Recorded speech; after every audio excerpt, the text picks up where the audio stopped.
Hi guys! Kasi pinapabalik tayo ngayon ng doktor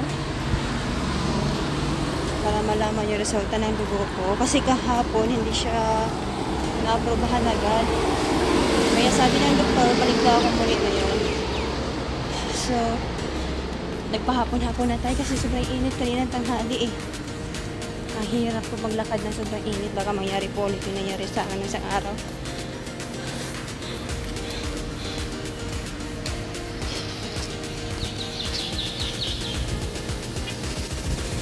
Guys, shortcut na tayo ulit ngayon kasi malayo po doon pag doon bandang iikot eh.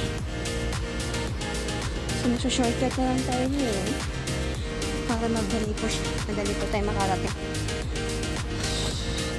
Nakahingin po maglakad. Mainit eh. May humid. Na ang panahon. Hindi na maganda.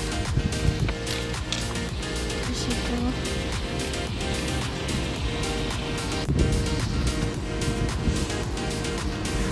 andito na tayo guys sa Astor.